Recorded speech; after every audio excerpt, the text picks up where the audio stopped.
Hello, everybody, and welcome to the first ever episode of the podcast that I have hosting here called Select Stage. I am excited to be bringing you the first episode, and I am so excited to have on board the developer of a game that is available off of Steam Early Access today. It is called Pawn of the Dead. I have its developer here with me today. I have him right here live. Go ahead and introduce yourself to everybody. Hello everyone, my name is Ahmet Kamil Keleş and I am the developer of Pawn of the Dead and Clown House. Awesome. Thank you so much, Ahmed, for coming in. And again, I told you before in pre-show, I highly appreciate you being here and giving me the opportunity to interview to you today. So I want to bring it up, and first thing first, when was this game released? When will the game be released? I don't know yet. Honestly, everything is going very slowly. Yeah, but right now it is on Steam Early Access, correct? Yes. Yeah, so everybody that wants to support you and give you their feedback about the game, how everything's going, they can go ahead and purchase it right now off of Early Access and play it right now, right? Yes. Cool, perfect. So a couple of things I want to ask. I know a lot of people are interested in indie game development, and a lot of people it's been a big thing. A lot of people like to want to be indie developers and stuff. And a couple of things is the difficulty of developing the concept and everything. So first things first, I want to bring out is Pawn of the Dead is a chess game, so that's universally the number two sport, biggest sport out there. Because I know number one is soccer, so number two, one of the biggest things out there is playing chess, if I'm not mistaken. One of the oldest games out there in the world. So the question I want to bring up to here is, why did you pick chess to be a game that you play and that you develop for? Okay, let me start from how I get my inspiration. Yes. A few years ago, I joined a jam at Game Developers at Turkey Facebook group, and the theme was Infection. And the game idea I came up with Pawn of Death Base, a chess game in which black pieces turn white pieces into themselves. And so I made the game in 2 days, and people loved it. So I decided to make it a commercial product. That's cool, man. I've played it the other day, and I was and not much to say, but I not say much, not much to say. I'm sorry, but to say I enjoy chess. It's a pastime I play outside, and I know that once my son is old enough to understand the concept, I'll be teaching him the game and everything to him on how to play. And the concept that you brought up, black pawns taking over, or the black pieces taking over and infecting your white pieces makes your strategizing of the game that much more thoughtful process of what you got to go through. And I gotta say, bravo to you on that. That is a great idea. And thank you very much. Yeah. So I also want to go ahead and ask a few things about it too, about game development. How long have you been in development for this game before you actually brought it out into Steam's early access? Okay, I started about, um, let me think, about 5 years ago. But I have given up, I have given long breaks. So I can say that it took about 3 years to make this game so far. 3 years of a development time. For to say this is all solo development, correct? This is all you by yourself, or do you actually have a team helping you out with the development of the game? It's a bit complicated. I am the only core member of Aslan Game Studio, but I work with freelancer artists. So there's a team of about 10 people. Oh, so you're the sole person in Aslan Games, but you have 10 people under contract for you to help with the development. Then, right? Yes. Cool. That's awesome. So you have everybody working through graphics. So what do you specifically do when you do your when you're programming this game, when you're making the game, I should say. Uh, I am doing the programming and Hmm. game design, and also I am directing the cutscenes. Oh, that's cool. So yeah. So when it comes to like the music in the game, I know I didn't get too much, but you have the audio composer as well, right? And then he tells you, "Hey, this is what I've got for this background, this stage," and he plays it for you. You approve, or how do you input your input for the audio for the game as well?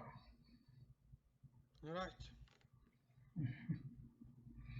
Yeah. And then I would assume it's the same fact for the player models and for the piece models as well, right? For all the queen, for the king, the pawns, knights. They are all made by freelancer artists. Cool. And you're the one that has the final say in the final design, right? Yes. Okay.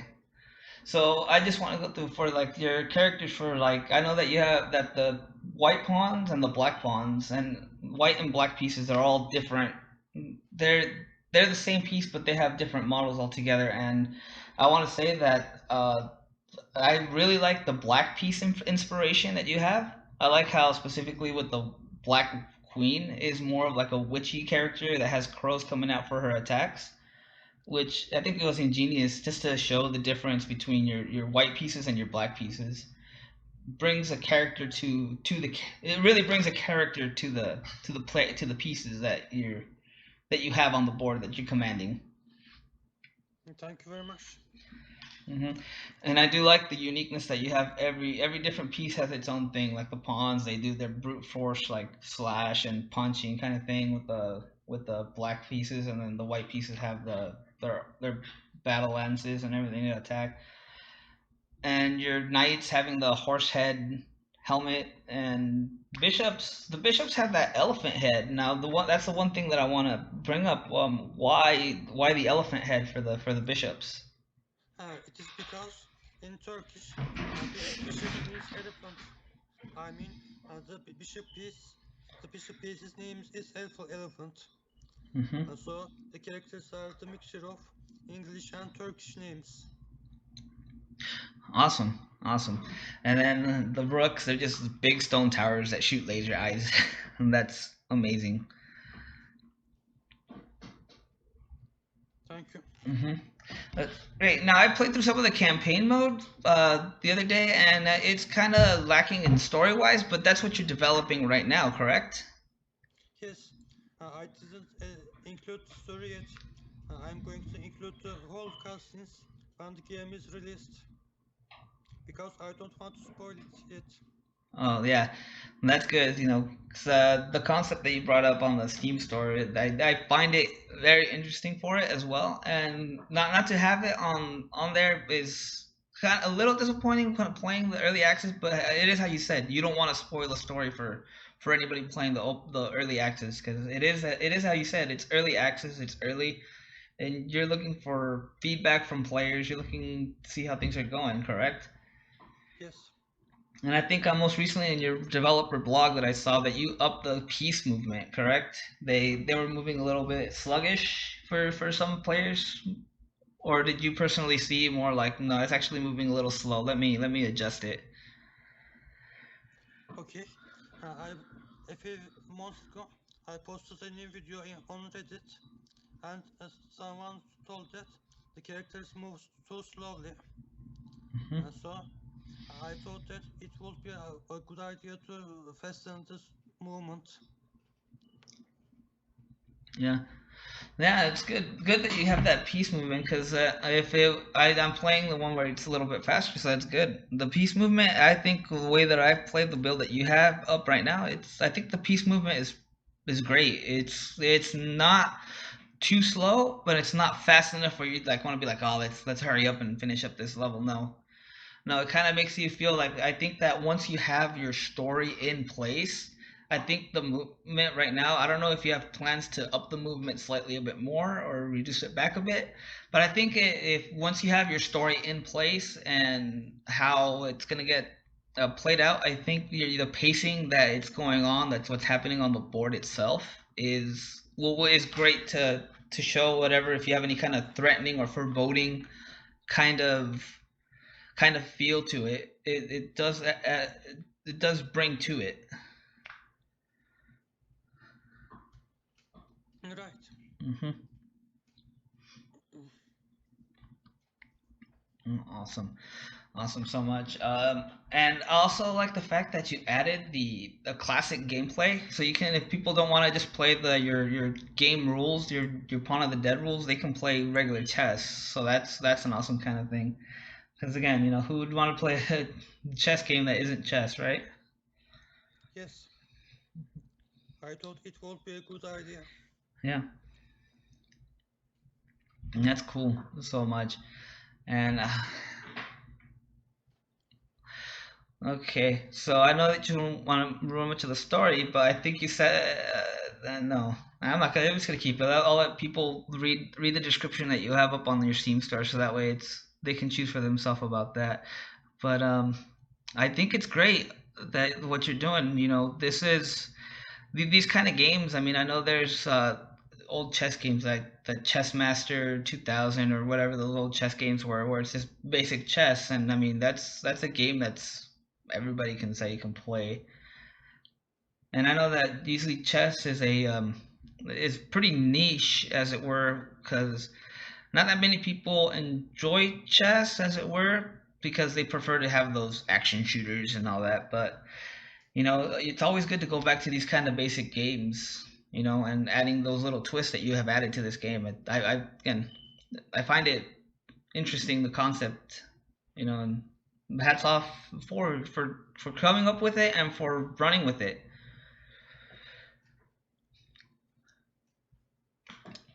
Uh, Now the few other questions I want to bring up is the for the board. It's like for the board itself. Do you have any plans to have it so that way it's not just like black white chessboard? Do you have it like designed differently, or do you have a like a different way to set it up? Like have a board like it's gonna be like chessboard, but like looking like the background. Because I know some of the places I played was in the castle, the town level, graveyard levels. Do you also plan on having other locales, as it were, in the chess in the background for the board? Yes, there's going to be a fourth level at the Hmm. base of the evil. Pit of Evil, right? Yes, at the base of the uh, zombies. Cool. That's awesome. Now, I was looking into some of the other games that you might have helped develop. These aren't your first. This isn't your first rodeo, right? You helped develop other games, right? Yes, Exile is the most famous one. Mm-hmm. I mostly made horror games. Oh, cool. Yeah, I'll look into some of those games. I know that I've looked at some of them, and some of them are interesting. I know that you had the a mobile game that you developed that I checked out for a little bit. I found it fun as well. Drunkard Bird. Hmm. Yep. Yeah. It's cool. It's awesome. We had joined the TV contest with Drunkard Bird. Yeah. Yes, it was selected as the finalist of the first week. Oh, cool. Finalist for it. That's awesome. Awesome, man. So yeah, again, I can't wait for you to get a full release of your game out. It's again, I as a person that enjoys playing chess, I enjoy the game really. I mean, you can't really find too many games out there with a twist to the chess outside of that 3D chess kind of thing where they have like multi-tier chess kind of stuff. But this is a fun traditional not traditional, but this is a fun game to put on your library, and I recommend it to anybody. Thank you. Hmm.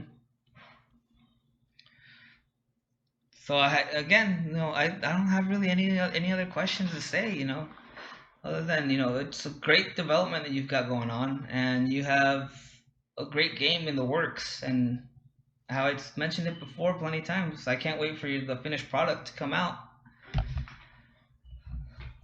Thank you. as well. And thank you so much for coming in. Again, I highly appreciate you coming on to the first episode of my podcast again. It's Thank you. always great to start off a new podcast strong like this. I know most people don't have the resources, as to say, to do something like this. And again, I appreciate for giving me that opportunity to do so. Thanks a lot so much again. I appreciate you coming on, and appreciate you giving me the opportunity to interview you and talking about your game and promote it. I know that I'm not a big name out there, but it's how they say, any kind of publicity is good publicity. Right. Hmm. So again, I appreciate you for coming on. I can't wait for the game to come out. I'll promote it out there to everybody that I can get a chance to get. I'll play some more of it on my stream, and I'll go ahead and let you go on that. I thank you so much again. Again, appreciate you coming on. You're welcome. Hi, that was the developer from Aslan Games, the person who developed and is creating Pawn of the Dead. Again, everybody go up on the Steam store right now and go to the Steam store and purchase it. I'll be putting up a link to it right now and in the description when you get a chance to it. So go ahead and click on it. So let's go ahead and talk about a couple things out here on the news. I know that it's a black screen and right now, and I apologize again. How I said, first episode and it's the first thing, and I don't want to have too much cluttered up stuff until I start getting things all set up and good to go. I'll probably have like a logo set up or something for that. So I want to go ahead and keep going, keep talking, and making some points before I close out the stream and call it for the day. And so a couple newsworthy things I want to bring up. We got Tokyo Game Show coming out here, and I know that Tokyo Game Show had a lot of great trailers, great games, and I'm gonna go ahead and give my thoughts and opinions on a couple of them as I play some trailers for it. Going on right now, so I'm gonna go ahead and give my thoughts on the first trailer for Final Fantasy VII. And there's a timer going off again. Final Fantasy VII Remake OST. There we go.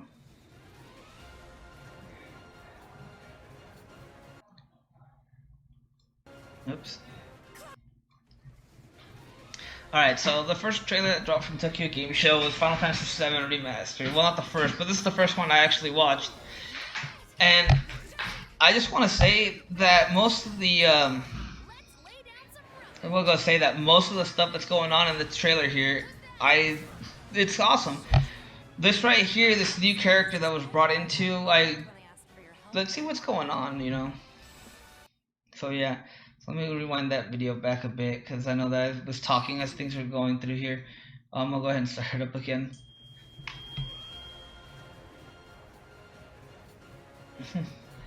So this right here, as you can see, this is obviously something going on. This whole thing that was going on right here, early trailer. Obviously, it's something different than what is in the actual Final Fantasy VII, where it's ghosts or whatever these astral projecting things going is. It looks like it's gonna be interesting. I'm just gonna go ahead and give that. Then this bike sequence. This is a new bike sequence that they added on for sure, especially this character. I don't know what this character's role is going to be starting off. Obviously, it looks to be antagonistic, and from what Cloud said in the trailer, someone from Soldier. So we'll see who this character is and everything. Because I mean, could be someone that's already in Final Fantasy VII, and he's just too low key that we don't know who he is. But we'll see. Can't say this is quite what I had in mind when I asked for your help way back when. Now I think that scene back here. I think this scene right here is when they are in the Did I go all the way back? I think I did go all the way back. So this scene right here, where they're in this room, this holding cell thing. I think this is when the part when they were captured by Shinra. Towards the and almost towards the end of the first disc. So that's pretty cool. And of course Sephiroth. Feels like we're flying high these days. Now more than ever. He's a keeper, all right. Yeah. Now I just want to know exactly what the part of this is going to be. I think who knows? Honestly, who knows? I'll see myself in. Also, that remake of the Turks theme. That Turks remake theme. Come on. I'm gonna rewind it just a little bit to the start. From the start. I mean, just listen to that. Thanks. And Reno, always a pretty boy. Now it's my turn.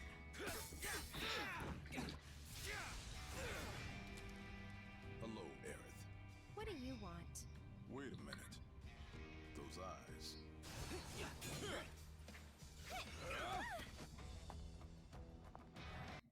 Also, I mean, come on. Right? Right?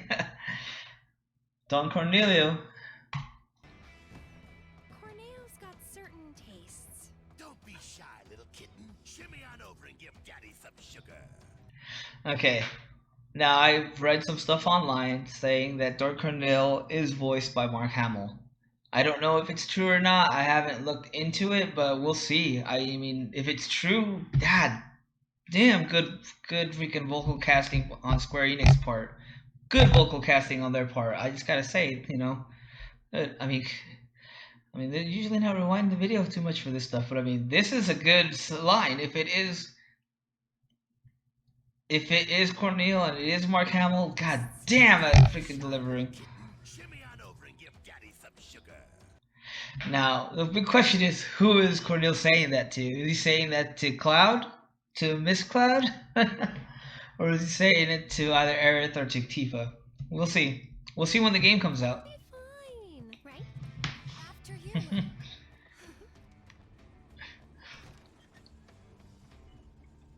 You led us on a merry chase, Aerith. Now that scene, I know that it's not in game, in Final Fantasy VII, in the original Final Fantasy VII, in the game itself, that cutscene.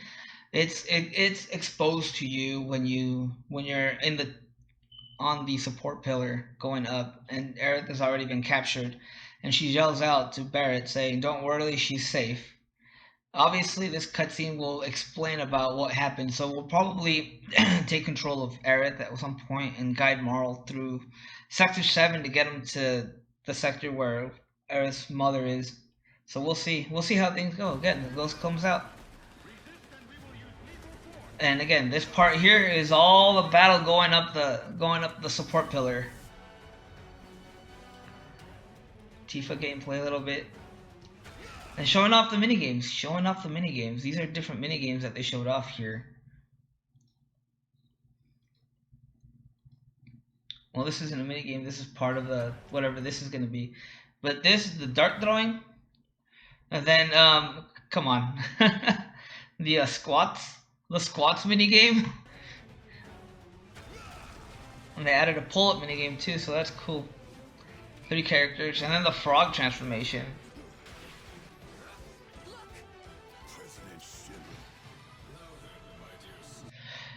This right here too, I think they're changing it slightly, because I know that if I recall from playing Final Fantasy VII, President Shinra actually shows up in, I think when you get to the second reactor that you did blow up, and he's there in person. I think they changed this around so that way he's that hologram thing, and he's like telling them what's going on and everything.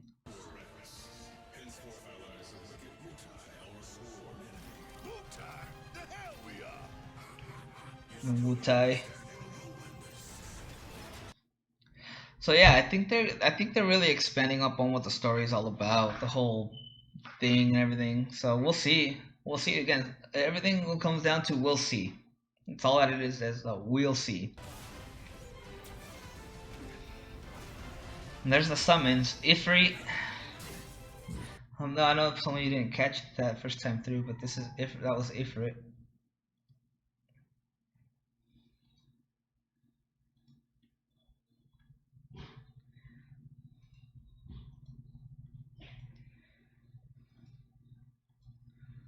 I'm just curious how summons will work. Because see, obviously the summon is right there. He has his summon guard bar and his summon gauge. So I'm pretty sure the summon stays on screen and there's a timer that goes down.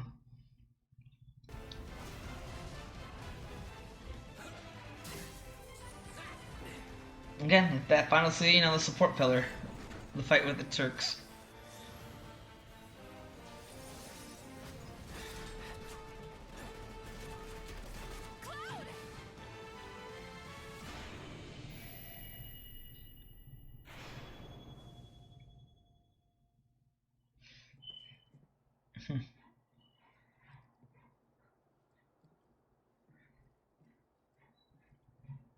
And then this scene right here, I think Square really capped it off about showing the destruction after the plate was destroyed. So again, bravo to Square for knowing what to do. I mean, it's the wait that's been waiting on. So we just got a few more months left until it comes out.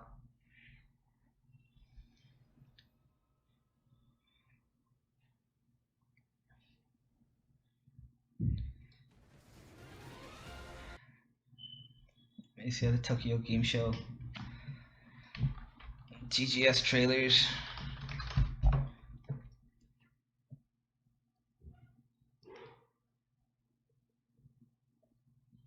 Okay, let's go ahead and move on to another one here. Resident Evil Project Resistance. I know that a whole bunch of people that come here that watch me on my streams that do. I'm a Resident Evil speedrunner. I speedrun Resident Evil 2 remake 2019. So yeah, we'll see how things are here. Ad for WoW Classic. No, thank you.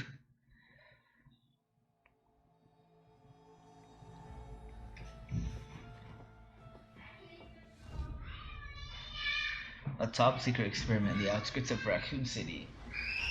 So you got the characters' names here, so let's go ahead and go back here. We have Valerie, January, Tyrone, and Samuel. Samuel, or Sam.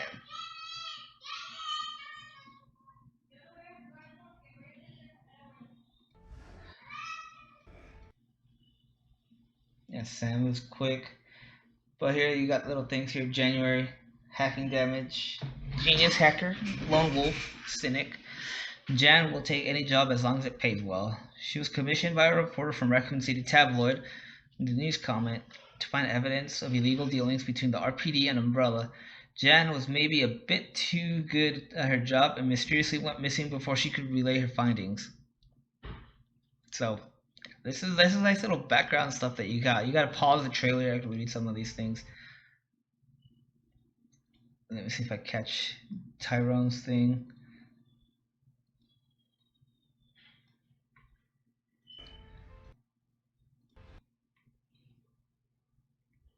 And I could barely make out what it said. Tank damage, then Valerie here. Healer support. Valerie is a reserved Raccoon University graduate student whose breakthrough research in healing technology landed her internship at Nest 2. I think Nest 2 might be that underground facility that's in Raccoon City.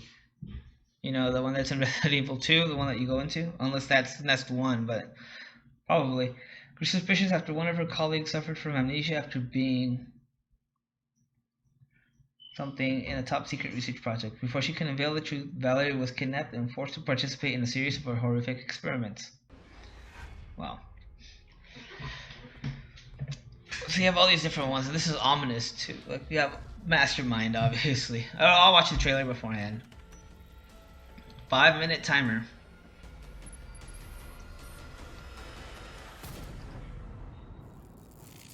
Project Resistance.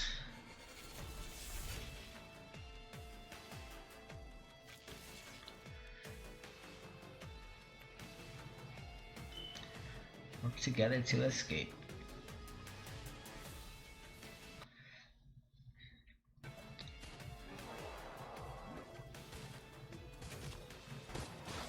So that's pretty cool. Traps.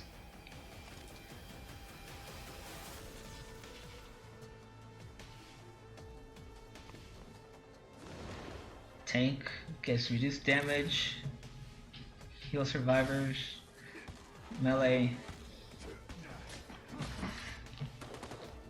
Hacker disabled security cameras. Yeah, so it's the descriptions I said, so.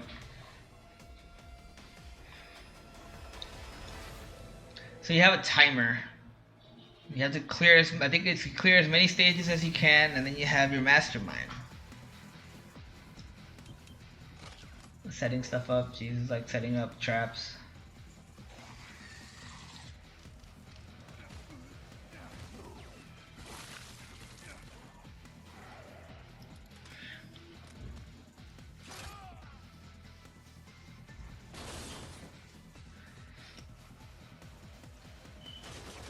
Huh.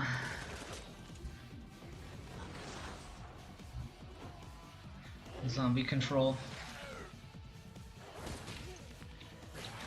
I'm just curious because I mean they're only showing like these kind of zombie things and everything, but I'm like curious on how zombies will control and how Mr. X will control when you're actually controlling those characters. You know, I mean obviously here you have more control on how X controls, but if you go back, I don't think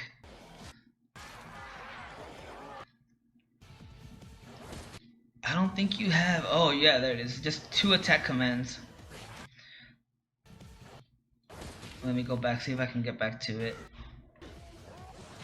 Yeah, 2 attack commands, claw and grab. So that's obviously, you know, the 2 different things that you can go for. You can claw that what's going on here, or you can do the grab like that. That's clawing, and that's grabbing.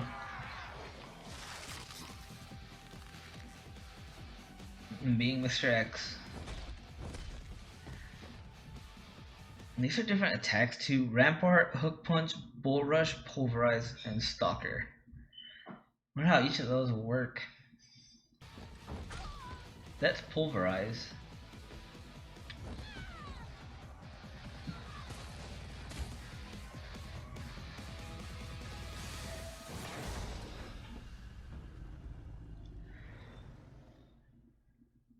Obviously that's gonna be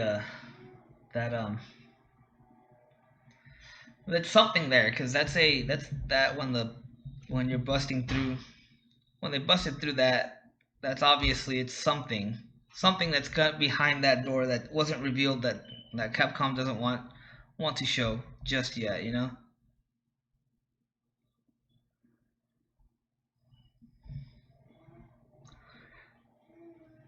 It's pretty cool. Alright, let's go a couple more and then I'm going to close out the day. I know there's a lot to talk about. I'm not really much interested with Neo 2, but there's a couple things here. Death Stranding, that's a demo. Gungrave, Castle Grimoire of Sorrows, it's a mobile game. Let me check this one out. That's the first trailer I've actually looked at.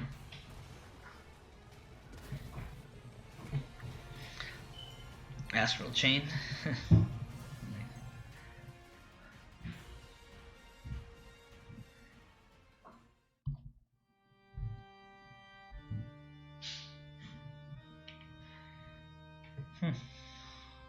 Kid Dracula.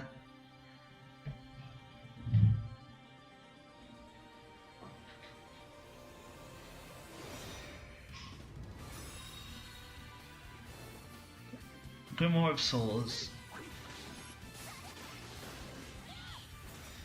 And characters. Alucard. Okay, so that's pretty cool. Alucard, Simon. It's a nice mishmash of who's who in Castlevania. I mean, they start off with the introduction of characters. They start off with Alucard, and you know most people say Alucard's the most popular one out of everybody. So we'll see.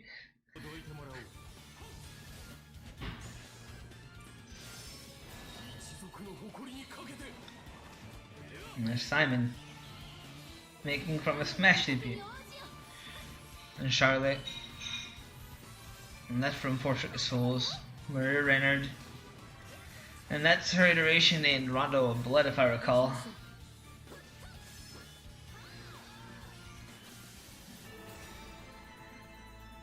not too many characters in here. They only had those, what was it, 4 or 5? It was Alucard. Yeah, going back to it, it was Alucard, Simon, 2. Charlotte, that's 3. So Maria was 4, and Shanoa 5. They had 5 characters. I hope they bring out more.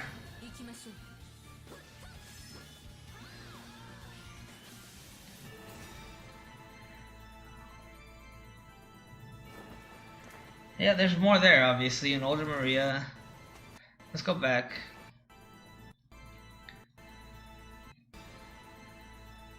And obviously, I don't know who this character might be, but I think this is Genya Ricardo, but who knows? Death and Alucard, Jonathan and Charlotte, so Alucard and Maria, an older Maria.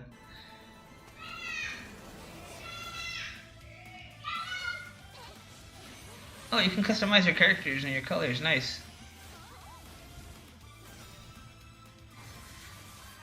Multi-mode, huh? Oh, so they're doing the stuff that from Harmony of Despair, I guess.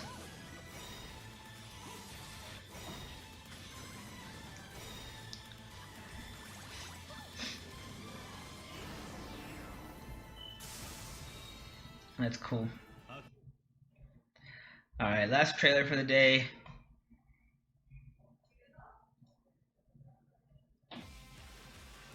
That's not... Wait, that was the trailer, damn.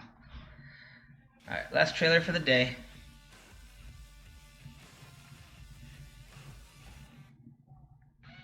Guilty Gear 2020.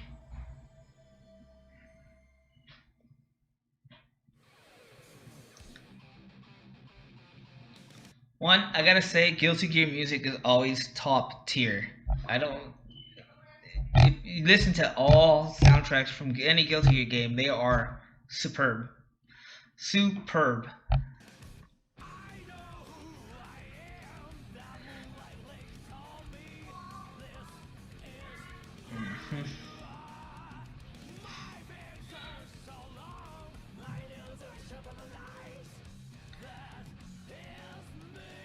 Kai has definitely gone through some redesigns from when I last saw. And Soul, his redesign has not really been that different. Kai's has though. But that's cool though. You still have right in the lightning. So the moves is all the same. It's just the camera angles and everything. Works, it works. Specials too, yeah.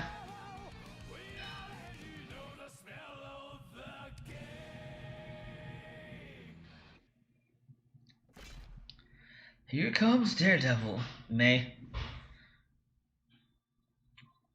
More trailer coming up soon. Nice. Alright, cool everybody. That's going to be wrapping up for the first episode of Select Stage Podcast.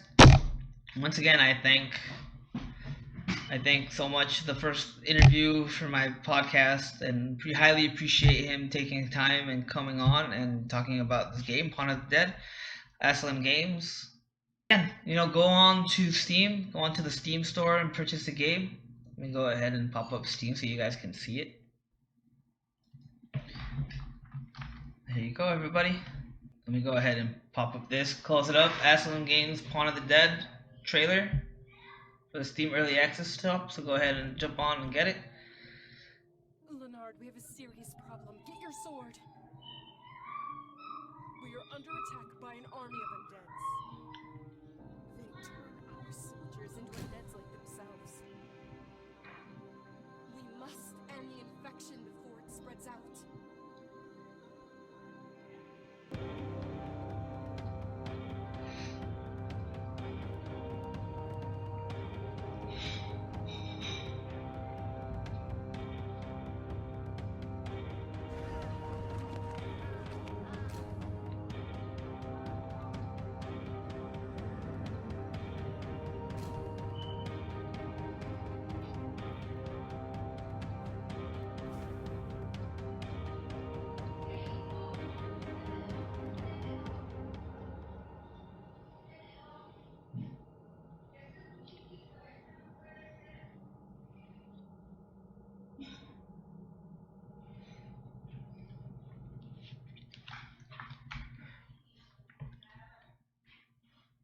there you have it, everybody.